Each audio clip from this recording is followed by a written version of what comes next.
Bismillahirrahmanirrahim. Kita lanjutkan.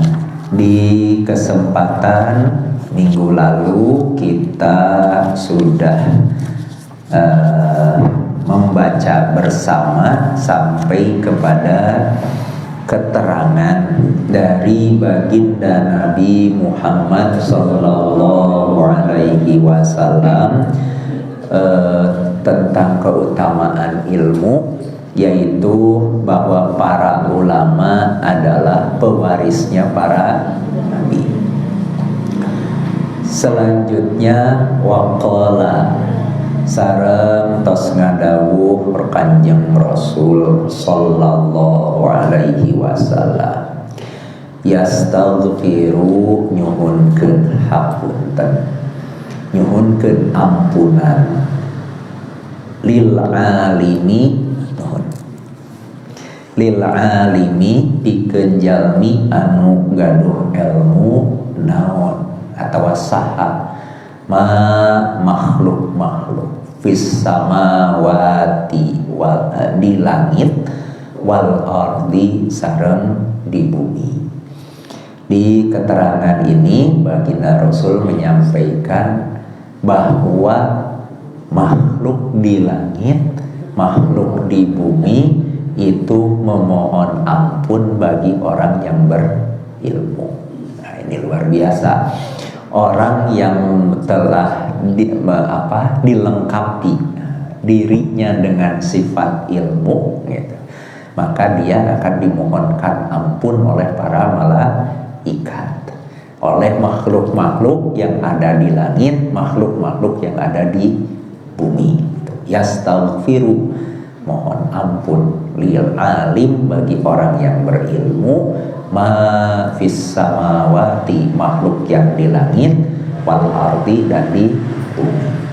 Yang kita lihat di sini pertama bahasanya yastaghfiru. Kalau dalam bahasa Arab yastaghfiru itu fiil mudhari.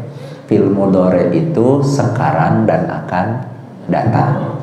Sehingga kemudian ada makna ketika dipergunakan fiil mudhari seperti ini, artinya ini juga terus menerus sampai ke masa yang akan datang.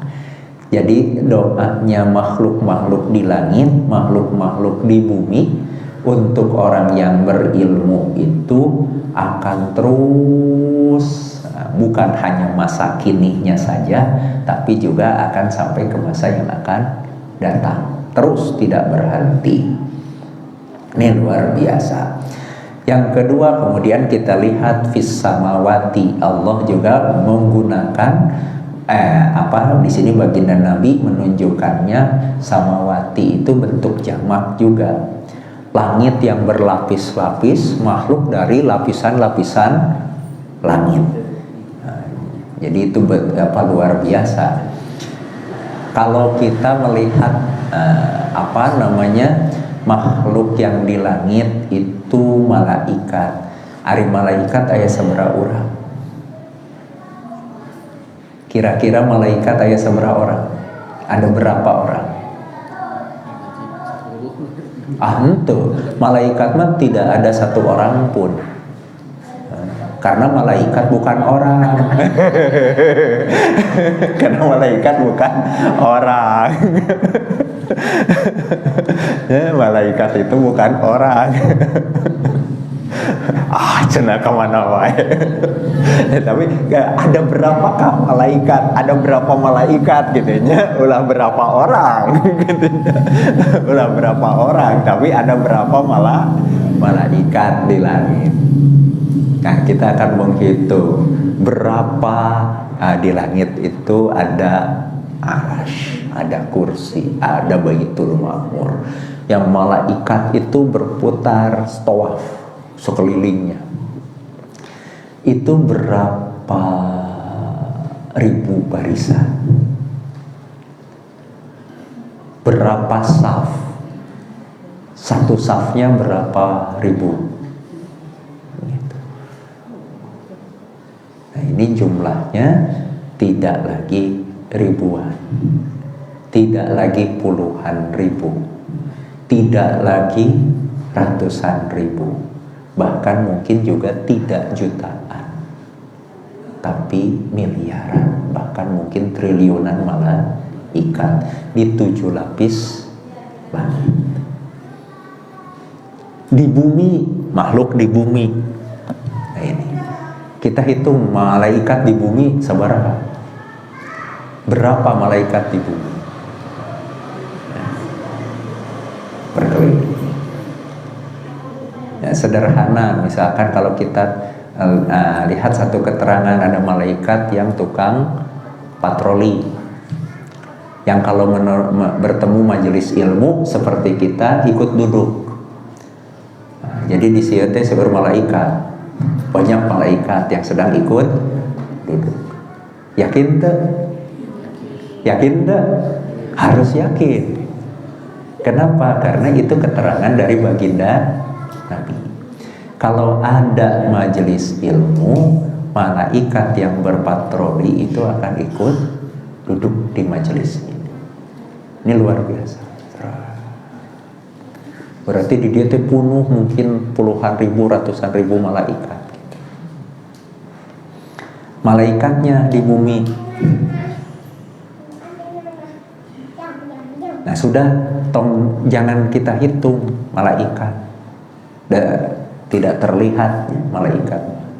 Orang ngetang katingali makhluk di bumi. Apa? Teri. Apal teri?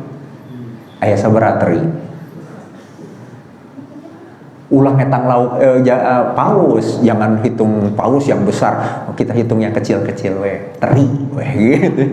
Aya sabaraha teri gitu. Bulan? Terang?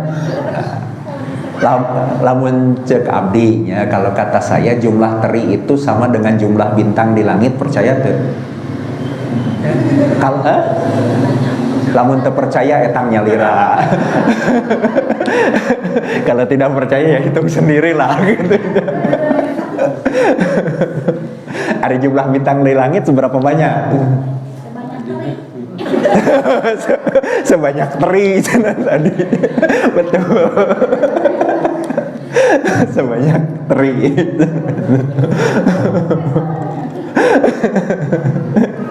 Gitunya. Nah ini mah untuk menunjukkan betapa banyaknya makhluk yang berdoa memohon ampun bagi orang yang berilmu. Nah, jadi peberiheun istighfar sorangan mah hese, bahwa kita beristighfar sendiri itu susah. Bahkan mungkin istighfarnya kita itu harus diistighfari. Kenapa istighfar kita harus diistighfari? Karena lisan kita astaghfirullahaladzim, aku mohon ampun kepada Allah. Tapi di hati kita sama sekali tidak pernah mengaku punya salah. Ongkoh minta ampun tapi tidak pernah mengaku salah. Lain di mulut, lain di hati. Jadi permohonan ampunnya itu sungguh-sungguh atau bohong? Nah, kalau permohonan ampun kita itu bohong, astagfirullahaladzim di dalam lisan kita, tapi kita sebetulnya tidak punya keinginan minta ampun kepada Allah, berarti lisan kita telah berbohong. Jadi dosa. Karena jadi dosa, istighfarnya kita harus diistighfari. Karena naon bohong gitu. Nah kalau kondisinya seperti itu, alhamdulillah kalau kita meniti jalan ilmu, memiliki ilmu, kita didukung oleh doanya makhluk-makhluk di langit, makhluk-makhluk di bumi, para malaikat di langit, makhluk-makhluk di bumi yang memohonkan ampun untuk kita. Maknyawe ari malaikat bohong mah istighfar nah kan gitu. Gitu. Dan sok bohong mah urang kan. Gitunya bukan malaikat. Nah, selanjutnya Imam Ghazali menyampaikan wa ayyu mansabin. Ini komentarnya Imam Ghazali.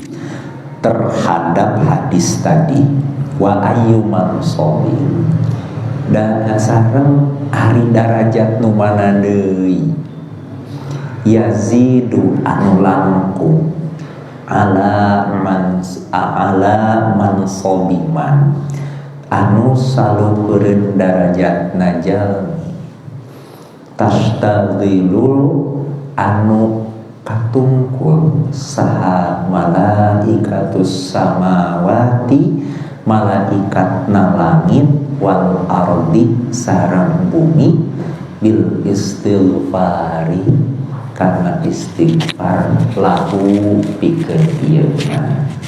Jadi kata Imam Ghazali ayyuman sobi derajat mana lagi yazidu yang lebih ala mansobiman di atas derajatnya orang tastaghilul malaikatus samawati wal ardi yang malaikat langit dan malaikat bumi itu sibuk apa? Bil istighfari lahu memohon ampun untuk orang ini. Kata Imam Ghazali cari derajat mana lagi yang lebih tinggi, yang lebih hebat gitu. Dari orang yang sampai para malaikat di langit dan di bumi pun hanya menyibukkan diri untuk memohon ampun untuk orang ini. Ini kata Imam Ghazali. Fahuwa bari ya. Fahuwa sedangkan fahuwa maka ari ieu man masybulun eta ditungkulkeun binafsihi ku dirina ieu mah wahum sareng ari para malaikat masybuluna eta ditungkulkeun bil istighfari lahu bil istighfari karena istighfar lahu pikeun ieu. Kondisinya dijelaskan oleh Imam Ghazali lebih lanjut dengan orang ini sendiri sibuk dengan urusan dirinya sendiri, tapi malaikat sibuk beristighfar untuk dia. Gitu. Manehna mah teu mikiran malaikat, ngan dipikiran ku malaikat, gitu. Manehna mah nguruskeun dirina sorangan, malaikat nguruskeun manehna. Dia sibuk dengan dirinya sendiri, tapi malaikat sibuk untuk mendoakan dia. Nah, ya kata Imam Ghazali, cari derajat mana lagi yang lebih tinggi dari ini.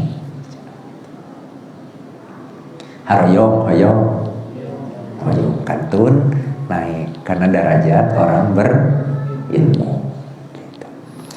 Insya Allah dugi, insya Allah karena jalannya sudah kita proses, gitu ya.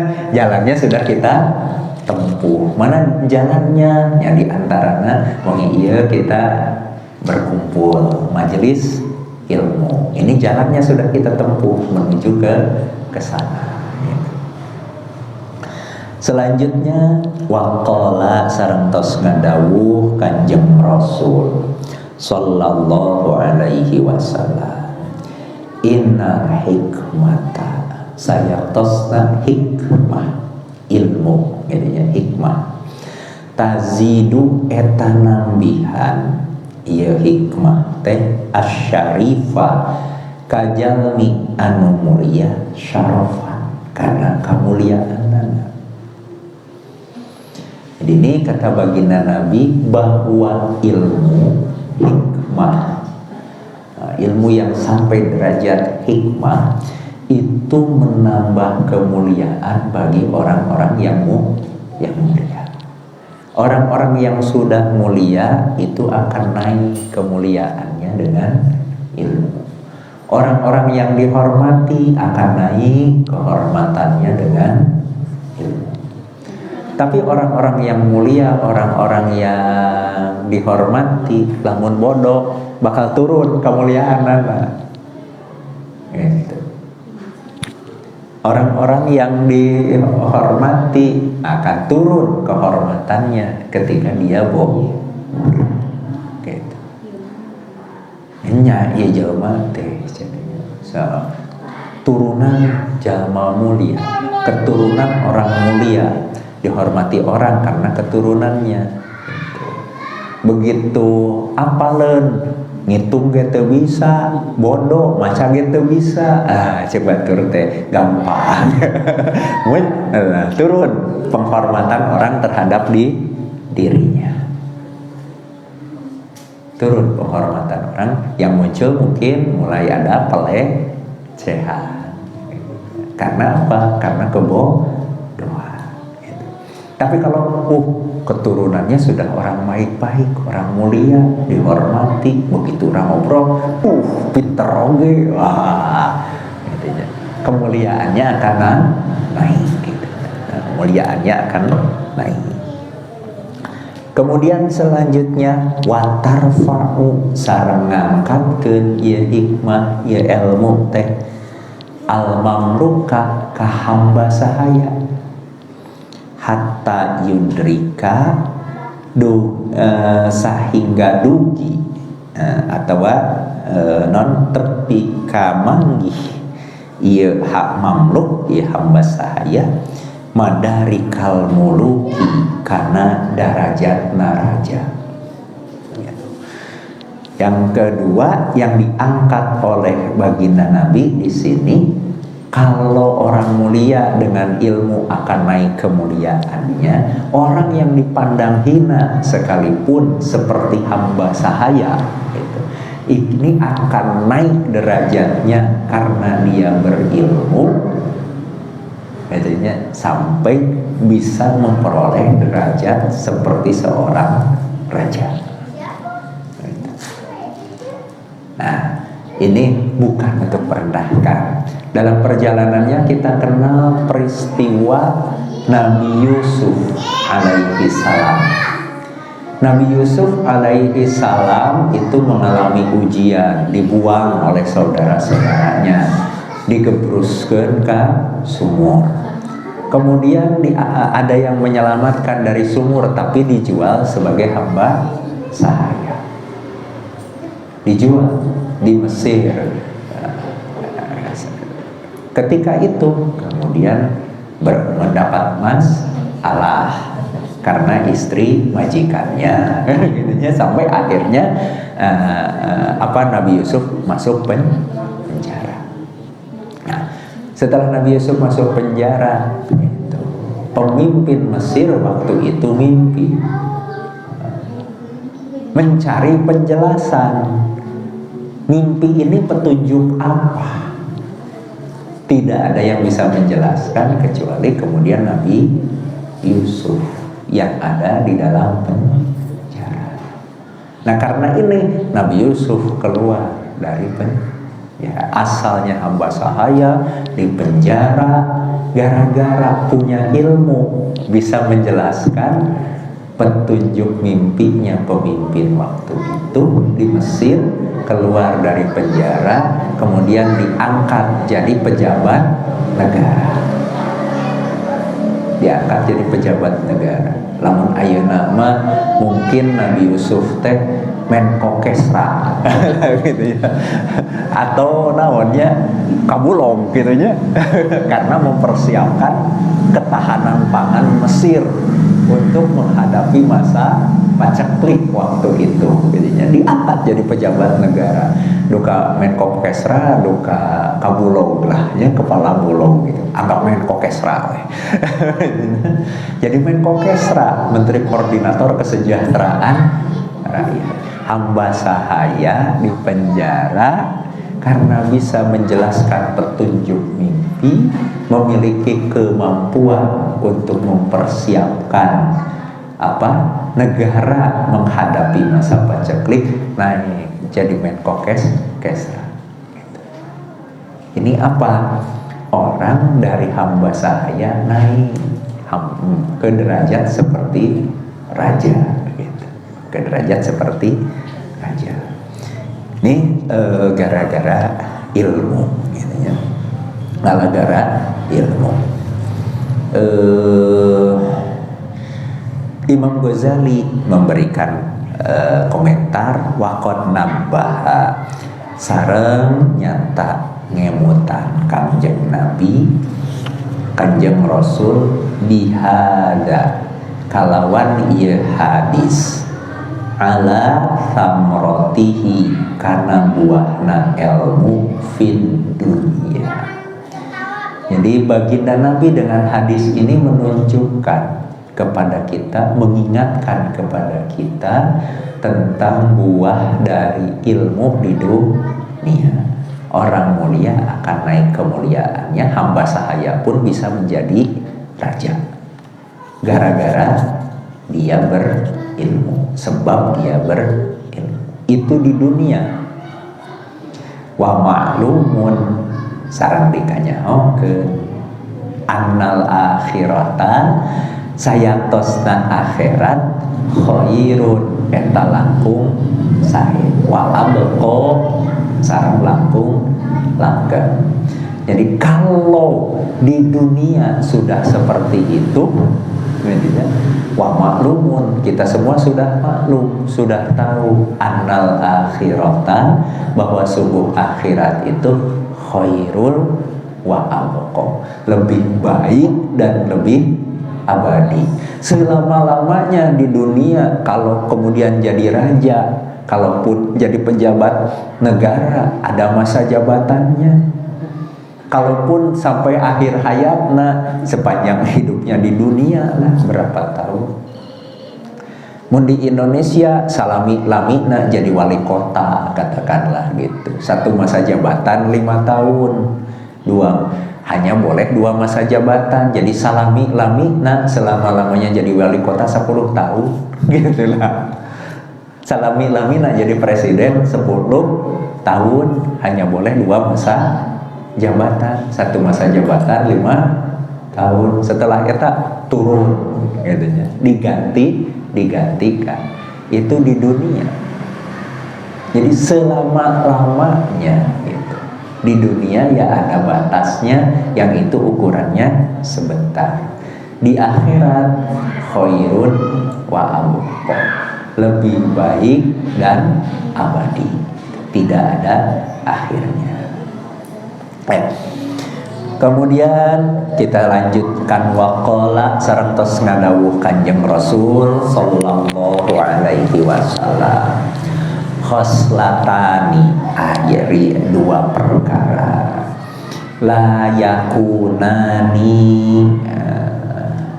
eta moal aya, la yakunani eta teu aya duanana ieu khoslah fi munafiqin di jalmi anu munafik.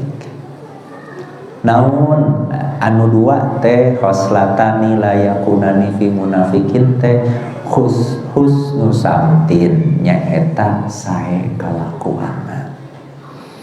Wa fiqhun sareng ngartos fid dini dina urusan agama. Jadi ini baginda Nabi menyampaikan ada 2 hal, khoslatani, ada 2 hal, la yakunani fi munafikin, yang tidak akan ada pada orang munafik. Apa yang tidak akan ada pada orang munafik itu? Yang pertama, husnul samtin, baik perilakunya,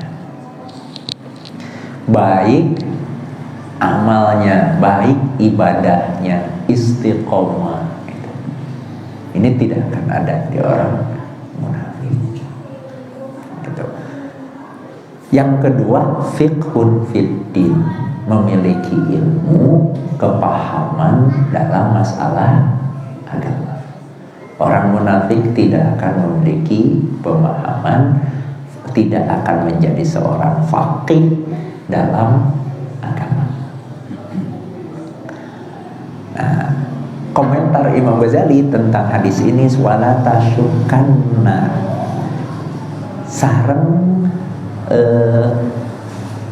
entong ngamang-mangkeun ka entong mang-mang anjeun fil hadisi dina masalah ieu hadis linifaqi ba'di fuqaha zaman, karena munafekna sapalihna para ahli fikih di zaman ini. Nah, mungkin ada yang muncul di pertanyaan kita. Di hadis disampaikan dua hal tidak akan ada pada orang munafik: kelakuan yang baik dan faqih dalam urusan agama. Tapi geuning seueur ulama anu kelakuanana teu bener, kan gitunya.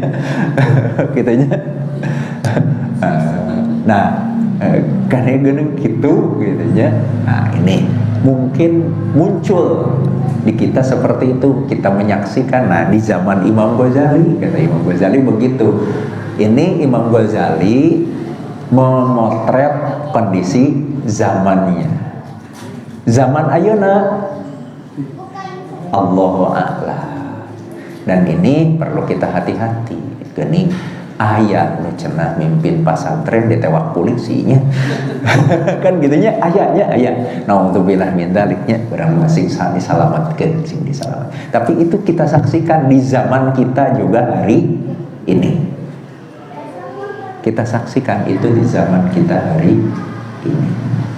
Jadi mungkin yang dipotret oleh Imam Al-Ghazali ini aya meureunnya di zaman orang oge.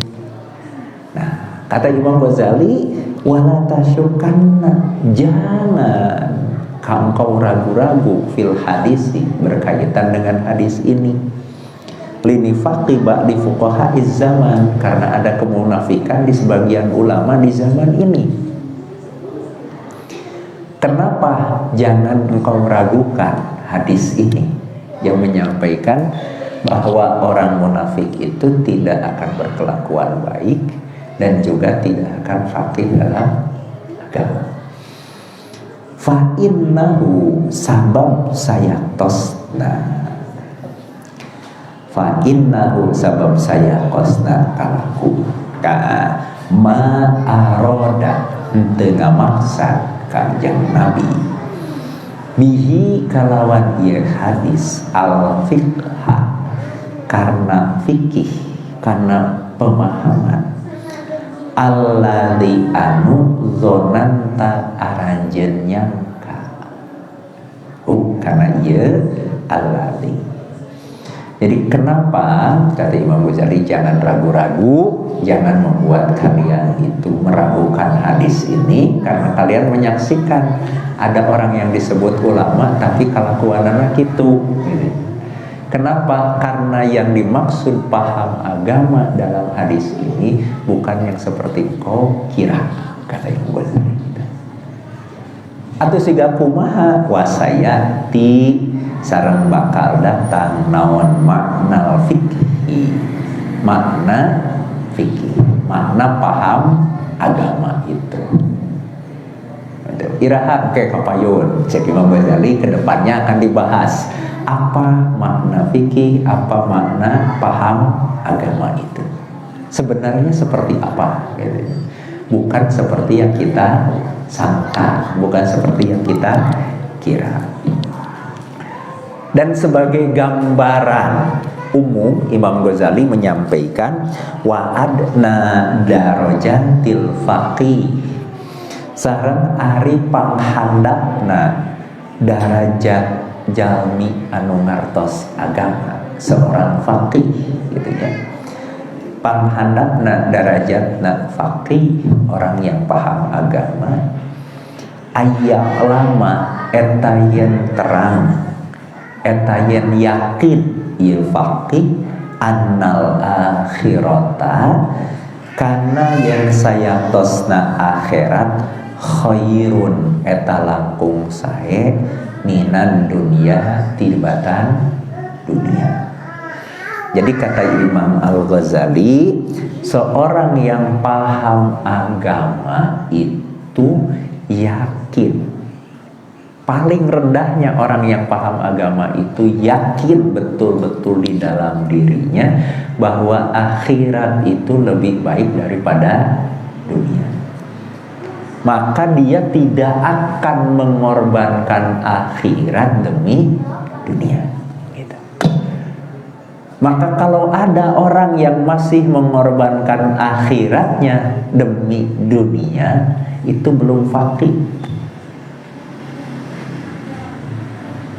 Walaupun orang menyebut dia ulama seperti apapun, tapi dia masih mengorbankan akhiratnya demi dunia, maka hakikatnya derajat ulama terendah pun belum dia capai.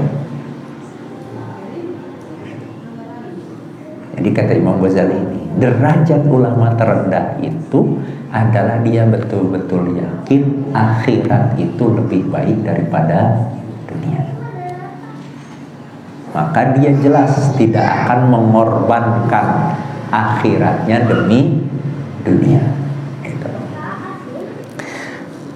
Wa hadhil ma'rifatu sareng ari ieu ma'rifat, ieu pengetahuan, ieu keyakinan.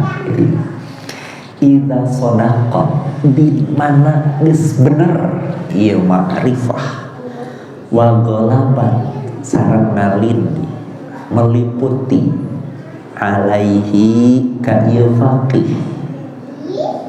bari'a maka pasti lepas ieu faqih minan nifaqi tina kamunafikan wariyai sareng riya.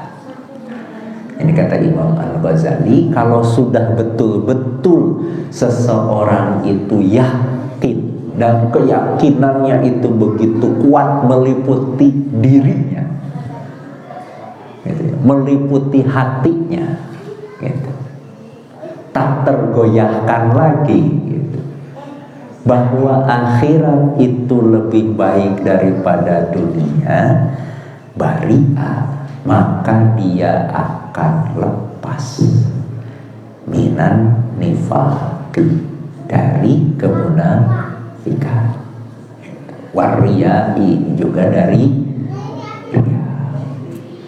Nah ini, jadi di sini juga kita harus hati-hati kalau kita akan mengukur diri kita sendiri sementara, jadinya sementara kalau kita ditanya semua, kita tahu bahwa akhirat lebih baik dari dunia, tahu. Nah, berarti kita punya dasar nih sebagai seorang ulama, gitu ya, punya tingkat dasar sebagai ulama. Tapi cek kita tahu bahwa akhirat itu lebih baik dari dunia. Betulkah itu sudah meliputi hati kita? Sehingga kita tidak akan rela mengorbankan akhirat demi dunia. Kalau itu betul sudah menjadi keyakinan di hati kita yang begitu kokoh, gitu, barulah kita masuk ke derajat serendah-rendahnya ulama, gitu. Dan kita bersih dari kemunafikan, lepas dari kemunafikan, lepas dari riba. Kalau belum, hati-hati, jangan-jangan di diri kita masih ada kemunafikan, di diri kita masih ada riya. Antu ayah di abdi Maria, hari riya masaha tetanggi abdi. Riya no mana, yang mana ini? Kade.